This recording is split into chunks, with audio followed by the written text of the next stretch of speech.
আল Ashrafi media ধর্মীয় ও জীবন ঘনিষ্ঠ তথ্য চ্যানেল। আসসালামু আলাইকুম রহমতুল্লাহ। সুপ্রিয় দর্শক শ্রোতা, আজ আপনাদের জন্য রয়েছে অত্যন্ত গুরুত্বপূর্ণ ও তথ্যবহুল বিষয়, আর সেটা হলো পৃথিবীতে সর্বপ্রথম কোন গৃহ নির্মাণ করা হয়েছিল, কারা নির্মাণ করেছিলেন। তার আগে পৃথিবীতে অন্য কোনো গৃহ নির্মাণ করা হয়েছিল কি না।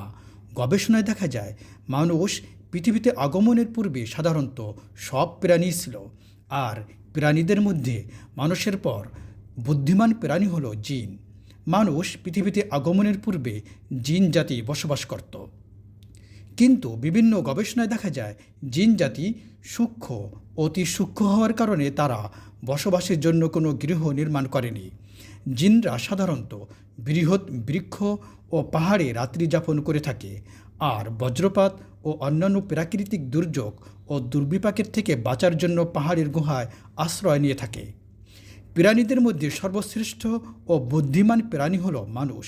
অন্যান্য প্রাণীদের থেকে মানুষের স্বতন্ত্র বৈশিষ্ট্যের মধ্যে অন্যতম বৈশিষ্ট্য হল মানুষ বিভিন্ন উপকরণ দ্বারা গৃহ নির্মাণ করতে পারে, এবং এই গৃহগুলো শত বছর থেকে হাজার হাজার বছর পর্যন্ত টিকসই হয়ে থাকে।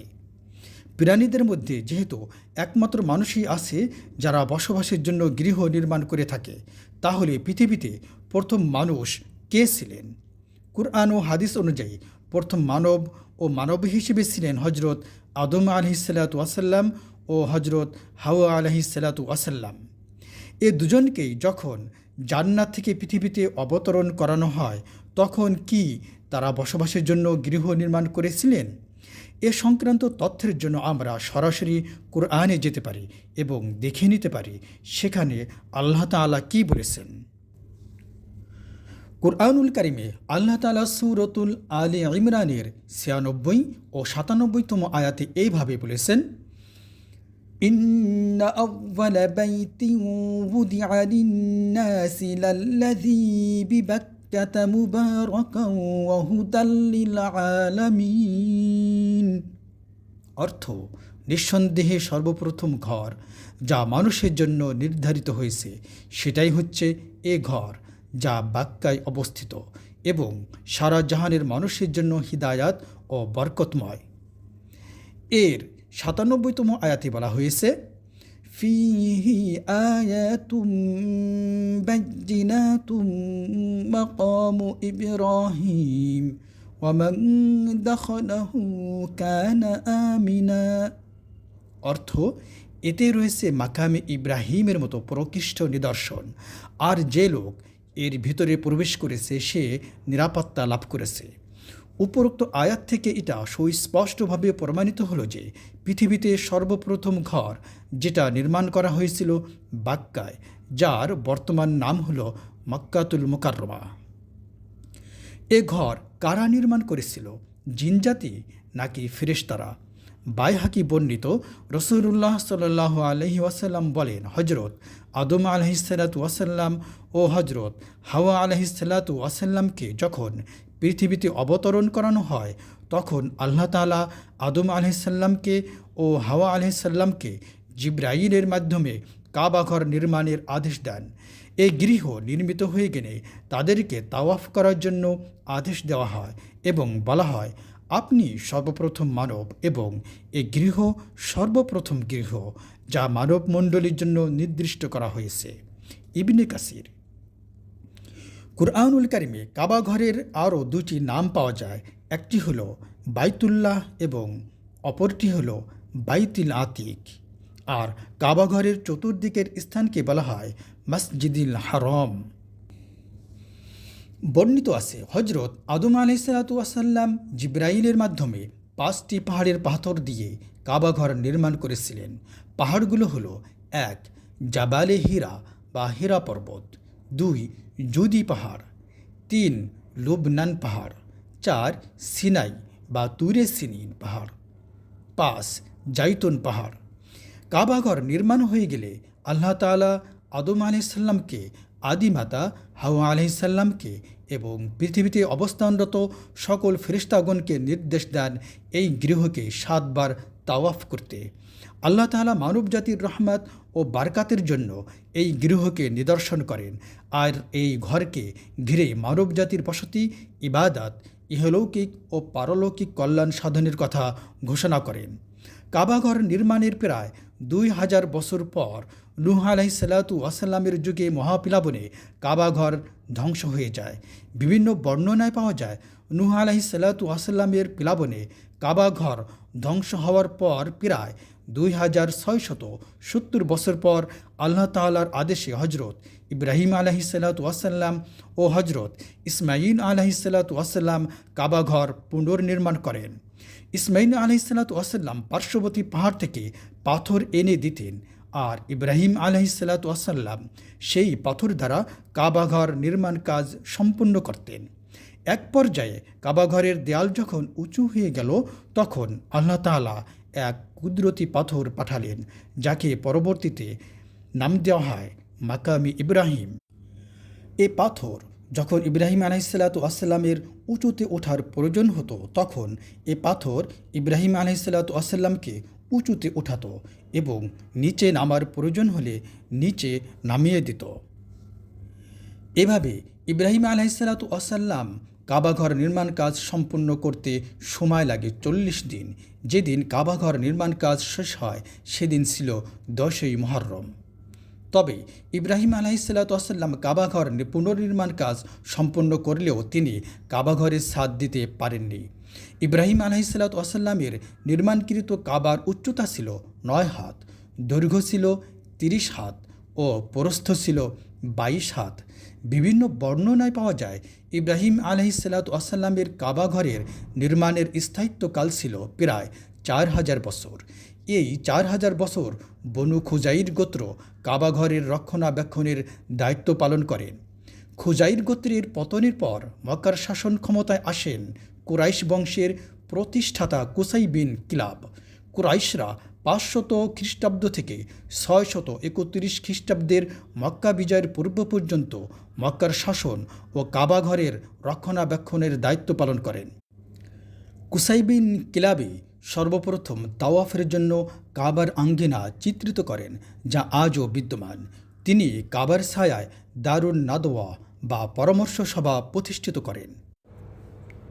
কুসাই বিন কিলাবি প্রথম কাবাঘরের ছাদ নির্মাণ করেন। কাবাঘরকে প্রথম গিলাফ দিয়ে ঢেকে দেন তুব্বা আব্দুল আসাদ। কাবাঘরের ভিতরে প্রথম দেবদেবীর মূর্তি স্থাপন করে আমর বিন লুহাই। অতঃপর কুসাই বিন কিলাবের আমলে কাবাঘরে চূড়ান্ত রূপে মূর্তি পূজা শুরু হয়ে যায়। কুসাই বিন কিলাবের পর মক্কার শাসক হন আব্দুল মুত্তালিব। তিনি প্রথম কাবাঘরের স্বর্ণখচিত লৌহ দরজা নির্মাণ করেন। এর আগে কাবা শরীফে কোনো দরজা নির্মাণ করা হয়নি।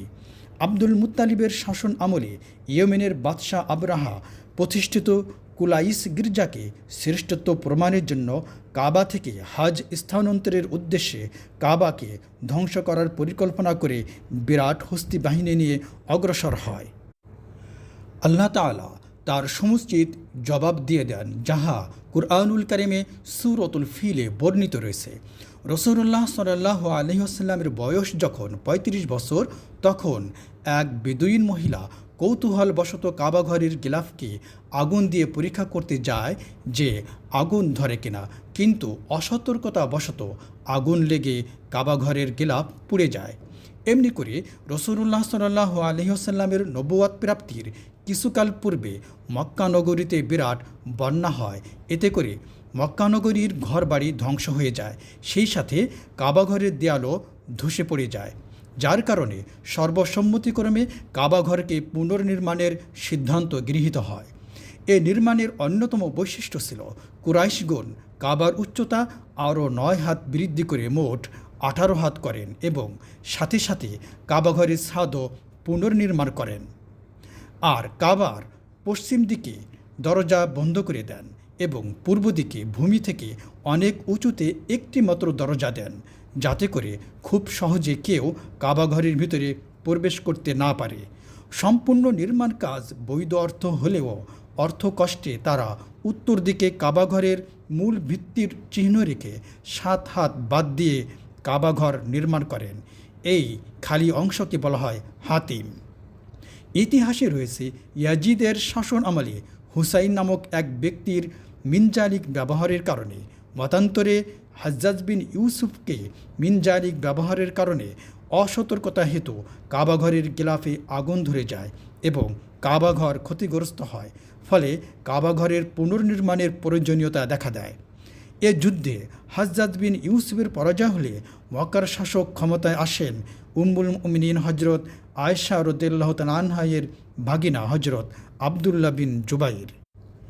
তিনি হজরত আয়েশা রাদিয়াল্লাহু তাআলা আনহা থেকে একটি হাদিসের প্রতি অনুপ্রাণিত হয়ে কাবাঘরকে হুবহু হজরত ইব্রাহিম আলাইহিসসালাতু ওয়াসসালামের মতো নির্মাণ করেন।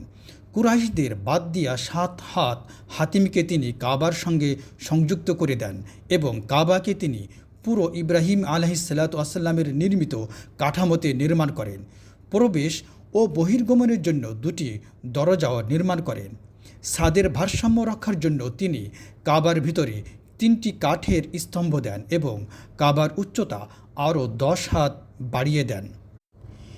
ইবনে কাসিরের মতে এ ঘটনা 66 হিজরিতে সংঘটিত হয়। এরপর 74 হিজরিতে আব্দুল মালিক বিন মারওয়ানের শাসন আমলে সেনাপতি হাজ্জাজ বিন ইউসুফের নেতৃত্বে মক্কায় অভিযানকালে রক্তক্ষয়ী যুদ্ধে হজরত আবদুল্লাহ বিন জুবাইরকে শহীদ করে দেন। আবদুল্লাহ বিন জুবাইর শহীদ হওয়ার পর হাজ্জাজ বিন ইউসুফ মক্কার গভর্নর নিযুক্ত হন। তিনি গভর্নর নিযুক্ত হওয়ার পর এই বলে প্রচার করেন যে আবদুল্লাহ বিন জুবাইরের কাবাঘর নির্মাণ রাসূলুল্লাহ সাল্লাল্লাহু আলাইহি ওয়াসাল্লামের নির্মাণ বিপরীত ছিল, তাই তিনি কুরাইশি কাঠামোতে কাবাঘরকে ফিরিয়ে নিতে উৎসাহিত করেন, যে নির্মাণে রাসূলুল্লাহ সাল্লাল্লাহু আলাইহি ওয়াসাল্লাম নবুয়ত প্রাপ্তির পূর্বে অংশগ্রহণ করেছিলেন।